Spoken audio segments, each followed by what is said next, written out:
Assalamualaikum warahmatullahi wabarakatuh. Selamat pagi yang terhormat Ibu Kushana Rahmi, MPC Psikolog dan teman-teman sekalian. Kami dari kelompok 7 yang beranggotakan Maria Jire Aurora, Pramia Indra Kumara, Aristarkus Dwi Atmojo, dan saya sendiri Najila Zahra.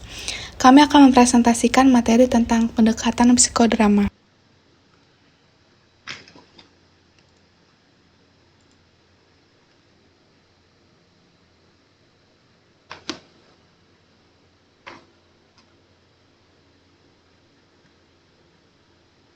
Sejarah psikodrama. Psikodrama adalah salah satu bentuk variasi terapi kelompok yang dikembangkan oleh Jacob Levy Moreno pada tahun 1946.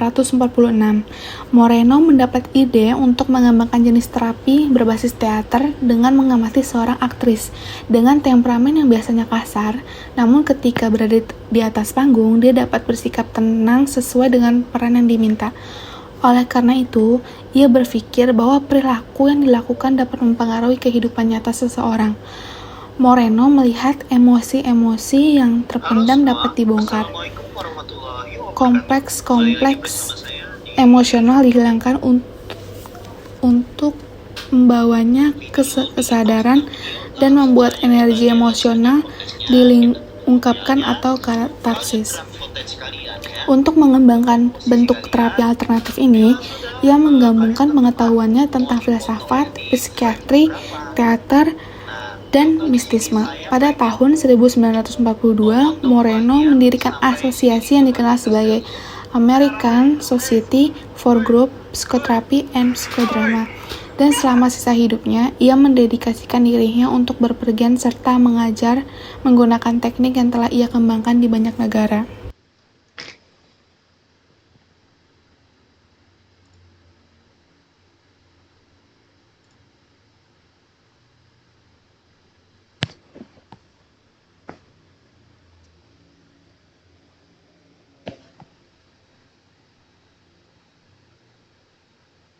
Pengertian psikodrama.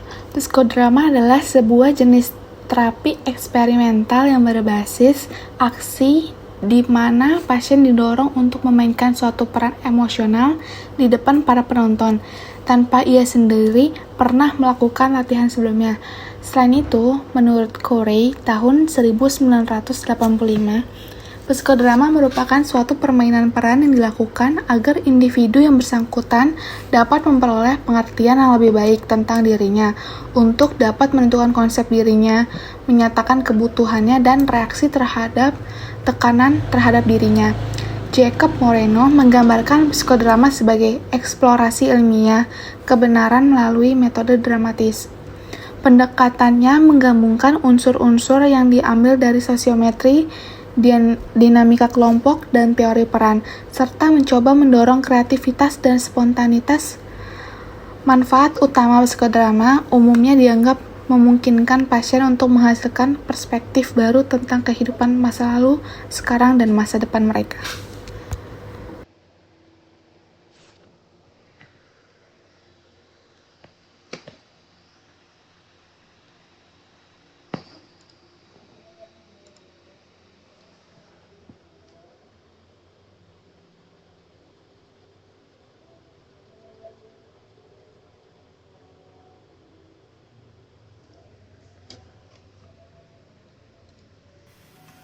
Tujuan pendekatan psikodrama.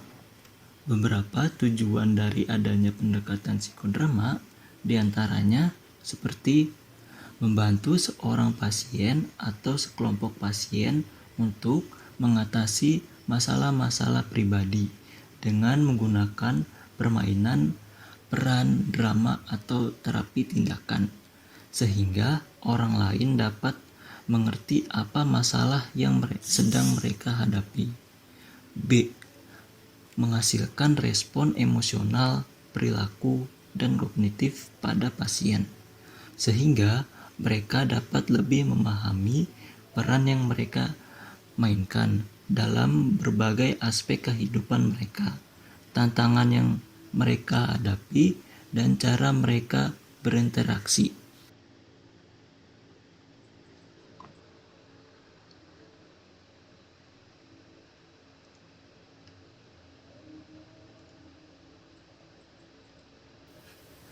Manfaat terapi psikodrama. Terapi psikodrama memiliki beberapa manfaat, baik untuk meningkatkan masalah mental maupun meningkatkan produktivitas. Beberapa manfaatnya adalah: 1. Memacu peningkatan rasa kompetensi dan kemampuan diri. Ini dapat berkontribusi pada pemahaman dan resolusi trauma yang lebih baik. 2. Dapat dipadukan dengan jenis terapi lainnya seperti psikoanalisis, konseling perilaku, konseling keluarga, konseling kelompok, dan konseling guilt. 3. Dapat digunakan dalam ranah yang luas seperti manajemen, training, bisnis, keagamaan, hingga pendidikan. 4. Meningkatkan kesadaran dan kepercayaan diri.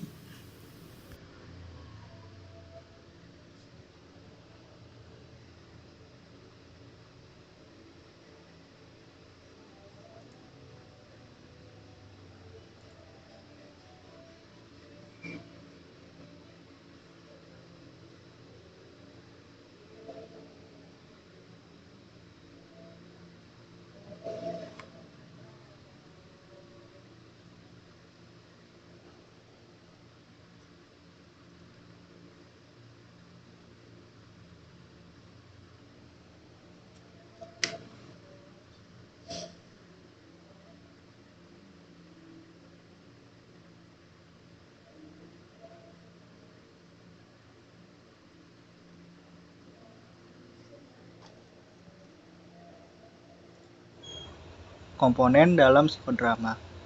Menurut Yahya, dalam pelaksanaan psikodrama dibutuhkan beberapa komponen pendukung agar tidak terjadi hambatan, antara lain panggung permainan atau stage, yaitu ruang kehidupan psikologis dan fisik bagi subjek atau konseli. Pemimpin psikodrama atau direktor, yaitu psikodramatis, terlatih yang membimbing konseling melalui setiap fase dari sesi. Pemegang peran utama atau protagonis, yaitu anggota yang dipilih untuk mewakili tema dalam kelompok drama. Peran pembantu atau auxiliary egos, yaitu anggota kelompok yang diasumsikan mempunyai peran penting lain dalam drama. Dan yang terakhir ada penonton atau audiens, yaitu anggota kelompok yang menyaksikan drama dan mewakili dunia pada umumnya.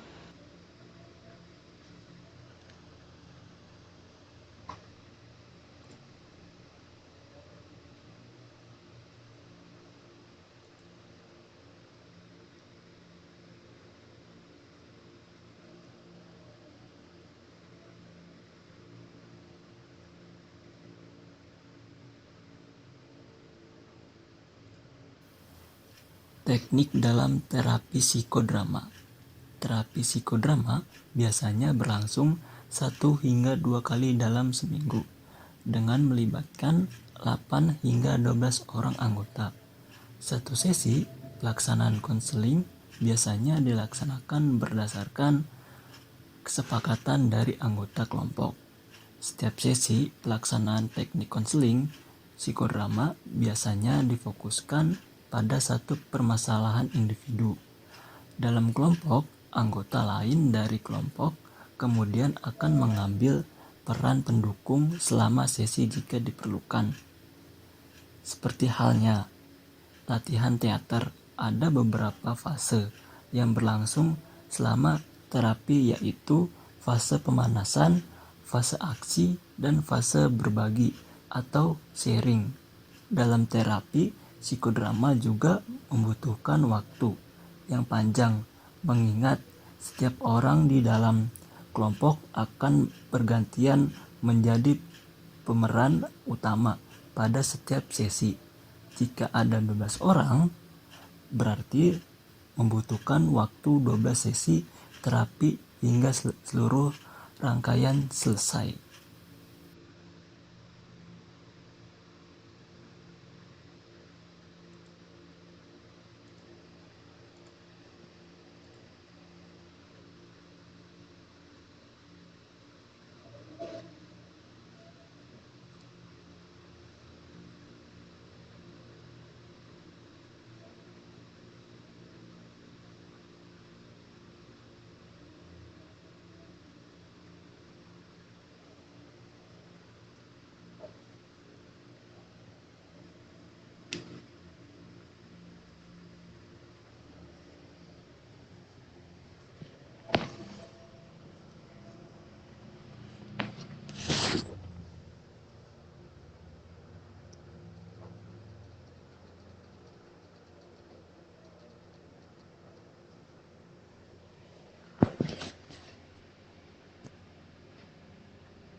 Tahapan dalam psikodrama. Ada 3 tahap penting dalam teknik konseling psikodrama, yaitu pertama, tahap persiapan atau the warm up. Merupakan bagian penting dalam menumbuhkan kepercayaan, atmosfer kreativitas, dan ikatan antar kelompok serta sutradara. Tujuannya untuk menempatkan individu dalam keadaan emosional yang tepat agar psikodrama dapat bekerja secara efektif. Ada banyak cara untuk melakukan pemanasan pada kelompok. Salah satu yang direkomendasikan oleh Moreno adalah group discussion. Group discussion juga berfungsi untuk menentukan tokoh utama dalam psikodrama. Yang kedua, ada tahap pelaksanaan atau the action. Dilakukan untuk mengeluarkan pikiran, sikap, dan perasaan yang mereka tidak sadari. Dalam pelaksanaan psikodrama ada 5 hal penting yang harus ada, yakni the stage atau panggung, the protagonist atau tokoh utama, the group atau kelompok, the auxiliary ego atau ego penolong, dan direction atau sutradara.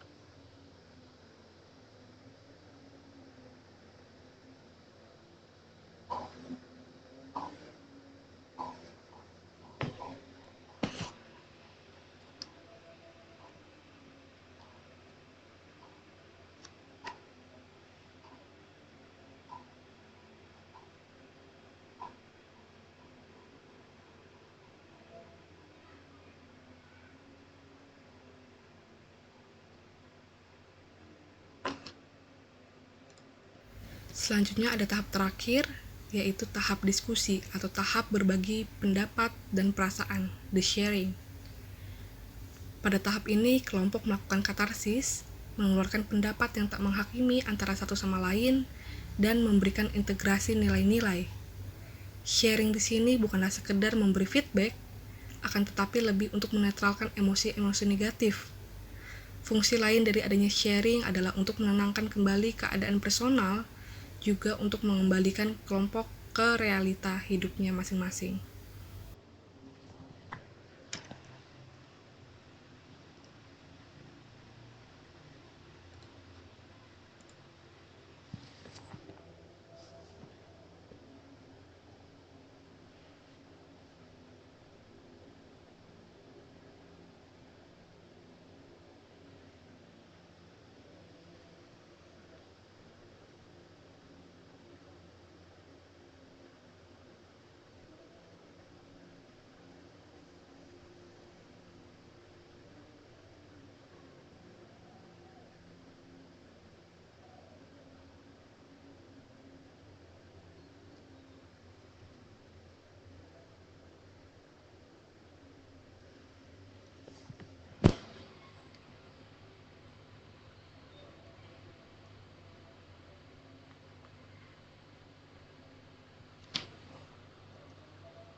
Selanjutnya ada sosiodrama. Menurut Sanjaya, tahun 2017, sosiodrama adalah metode pembelajaran bermain peran untuk memecahkan masalah-masalah yang berkaitan dengan fenomena sosial, permasalahan yang menyangkut hubungan antara manusia, seperti kenakalan remaja, narkoba, gambaran keluarga otoriter, dan lain sebagainya.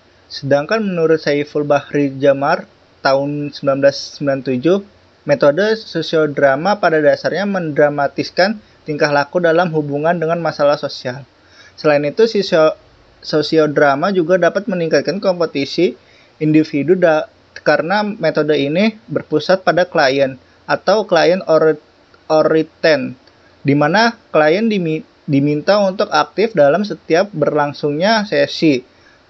Lewat metode sosiodrama juga dapat mengembangkan keingintahuan dan keimajinasi, karena dalam proses pembelajaran, klien akan dipacu untuk berpikir kritis dan kreatif.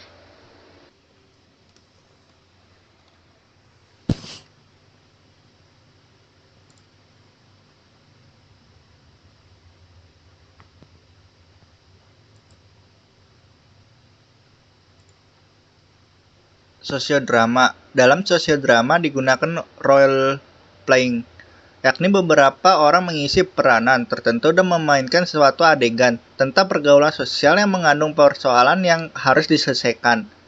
Dalam pelaksanaan sosiodrama, pembimbing memadukan teknik psikodrama ini agar siswa yang mengikuti sosiodrama bisa lebih mengerti tentang konsep dirinya dan bereaksi dengan keadaan lingkungan luar.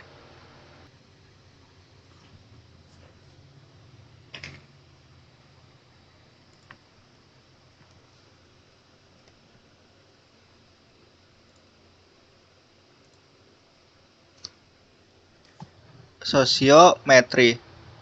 Kata sosiometri berasal dari bahasa Latin socio, berarti sosial, dan metrum berarti pengukuran secara harfiah, bermakna pengukuran sosial. Oleh karena itu, sosiometri adalah sebuah cara mengukur derajat keterkaitan hubungan antara orang atau manusia.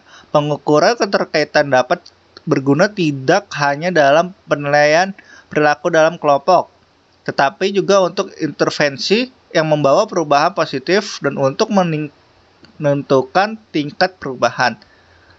Di definisi lain dari sosiometri, menurut Criswell Moreno tahun 1960 halaman 140, adalah bahwa sosiometri merupakan metode untuk menelusuri faktor negeri dari hubungan interpersonal dalam grup serta menggambarkan pola dan cara bagaimana asosiasi individu dengan individu lainnya ketika berada dalam grup dengan tujuan tertentu.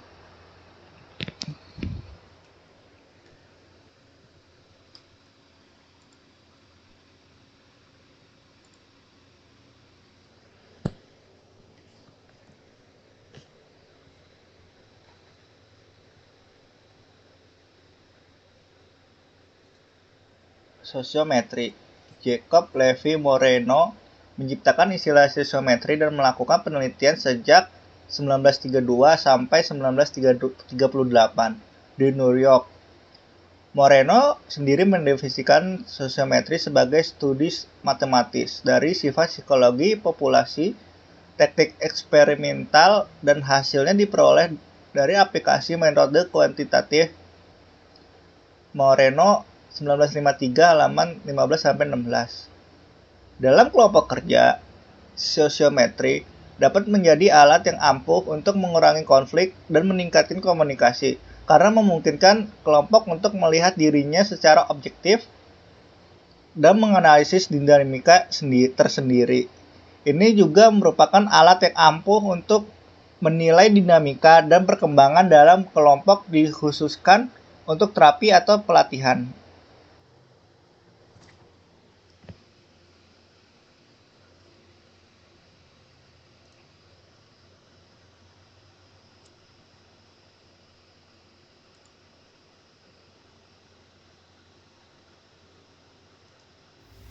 Perbedaan sosiodrama dan sosiometri.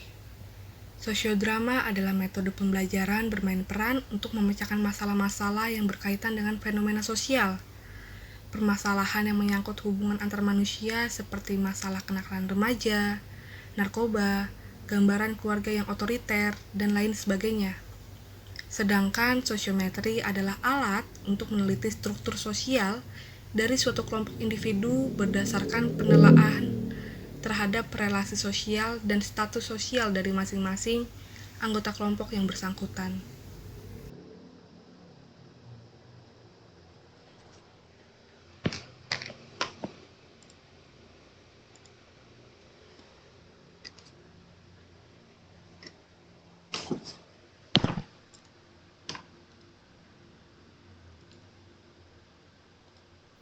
Baik, sekian presentasi dari kelompok kami, kelompok 7. Kurang lebihnya mohon maaf. Terima kasih.